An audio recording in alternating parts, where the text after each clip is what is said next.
संकट के समय में काम आते हैं आपके पुण्य कर्म। जीवन में राम नाम धन एकत्रित करने से जब ईश्वरीय सहायता की जरूरत होती है तो राम नाम बैंक से ही वह धन का भोग कर सकते हैं। राम नाम धन इस लोक और परलोक में दोनों में काम आता है। इसलिए सभी को घर परिवार की सुरक्षा और उज्जवल भविष्य के लिए राम नाम धन का लौकिक धन के साथ एकत्रित जरूर करना चाहिए।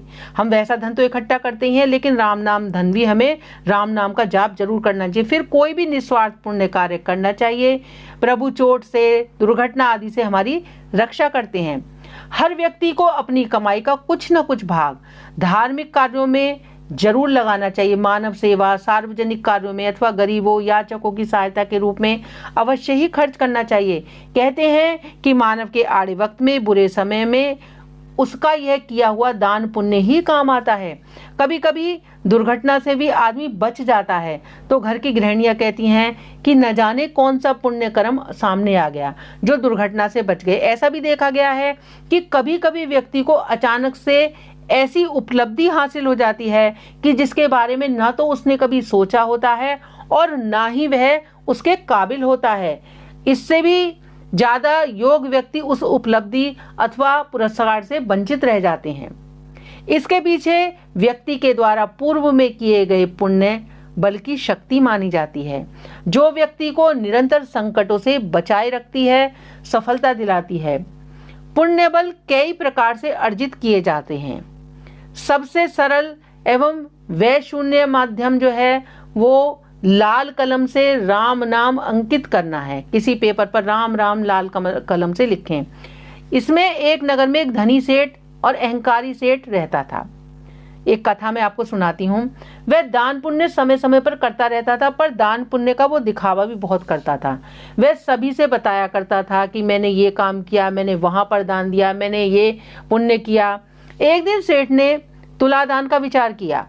उसने तुला में अपने वजन के बराबर का सोना गरीबों में बांट दिया। उसी नगर में एक संत भी रहते थे। सेठ ने उन्हें बुलाया और कहा कि मैंने अपने भार के बराबर का सोना गरीबों में बांट दिया है, इससे उसमें से आप भी थोड़ा सा ले लें। संत ने कहा कि मेरा प्रभु मुझे इतना देता है कि मैं उसमें बहुत सुखी हूँ। यदि आपकी इच्छा है तो आप उस तुलसी के पत्ते के बराबर सोना मुझे दे दें। अहंकारी धनी सेठ ने संत से तुलसी का पत्ता मांगा और अपनी आदमी से तराजू लाने के लिए कहा। संत ने तुलसी का पत्ते पर राम का नाम लिखकर सेठ को दे दिया और सेठ एक पल्लड़े पर तुलसी का पत्ता और दूसरे पल्लड़े पर सोना रख दिया। पर तुलसी का पत्ता वाला जो पल्लड़ा था वो हिला भी नहीं, यहाँ तक कि सेठ का पूरा कोष ही खाली हो गया। तब सेठ की समझ में आया कि राम नाम से अनमोल वस्तु इस संसार में नहीं है। सेठ संतों के चरणों में पकड़कर बोला, महाराज, अहंकार ने मुझे अंधा बना दिया। आपने मुझे सही मार्ग दिखाया। आपका सच्चे मैं दिल से आभार प्रकट करता हूँ। सच्चा धनी तो आप हैं कि जिनके पास राम नाम रूपी धन है। इसलिए हमें नित्य प्रेम से राम नाम लिखना चाहिए, राम नाम जपना चाहिए, राम नाम बच्चों से भी लिखवाना चाहिए कि जिससे प्रभु की कृपा से जीवन में परम हमें सुख मिल सकता है। कठिन समय में दान पुण्य तथा राम के नाम का नाम ही काम आता है। जिस प्रकार लोग बैंकों में एफडी बनवाते हैं और जरूरत पड़ने पर उसे एफडी को तोड़कर उपयोग करते हैं, उसी प्रकार भक्त राम नाम लिखकर राम बैंक में जमा कर एफडी बनवाते हैं ताकि भगवान राम उनकी समय अनुसार मनोकामनाओं को पूर्ण करें। हारि में, बीमारी में, गृह बाधाओं में, विपत्ति के समय उनका पुण्य प्रताप व्यक्ति के घर परिवार की रक्षा करता है। जिस प्रकार व्यक्ति कमाए हुए धन का विपत्ति के समय में उपयोग करता है और बैंक में जमा कराता है और जरूरत पड़ने पर उसका वो भोग भी करता है, उसी प्रकार मनुष्य के जीवन में राम नाम धन एकत्रित करना चाहिए, जिससे जब ईश्वरीय सहायता की जरूरत पड़े तो राम नाम बैंक से वे राम नाम रूपी धन का पुण्य फल का भोग वो कर सके। लौकिक धन इस लोक में काम आता है तथा राम नाम का जो धन है इस लोक में भी और परलोक में दोनों में काम आता है।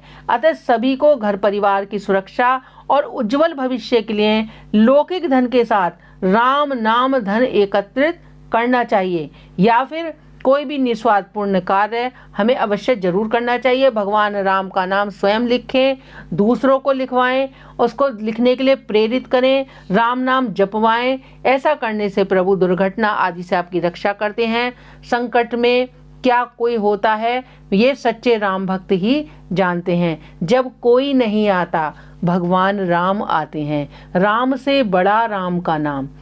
घर में रामायण पढ़नी चाहिए, बच्चों को भी रामायण पढ़ने के लिए प्रेरित करें। ये भक्ति ही हमारे जीवन को उज्जवल बनाती है, हमें हर समस्या से ये बाहर निकालती है। भगवान हमारी हर समय रक्षा करते हैं, क्योंकि उनके लिए कहीं दूर जाने की जरूरत नहीं है, वो तो हमारे हृदय में रहते हैं। हर समय वो हमें देखते हैं, सुनते हैं। बस हमें उनका नाम ही तो जपना है। राम राम जपो, कृष्ण कृष्ण जपो, राधे राधे जपो। कलयुग केवल नाम आधारा। कलयुग में केवल नाम ही आधार है। कलयुग में जप का तप का इतना महत्व नहीं है जितना नाम का है। हर समय हमारी जिह्वा पर नाम चलता रहना चाहिए। काम करते रहो, नाम जपते रहो, तो नाम की इतनी बड़ी महिमा है। रामायण में देखिए आप, जब वो पत्थर राम नाम से अंकित लिखकर जल में छोड़े गए तो वो सारे तैर गए। तो जब राम नाम एक पत्थर को तैरा सकता है तो मानव के लिए तो वो वरदान है। इसलिए राम नाम का जाप करिए, रामायण पढ़िए, जीवन में आगे बढ़िए। अगर जीवन में आप खुश रहना चाहते हैं तो राम नाम का जाप करिए, आपके लिए वो एक सुरक्षा कवच की तरह कार्य करेगा।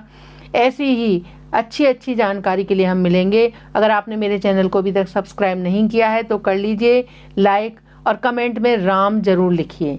जय श्री राम।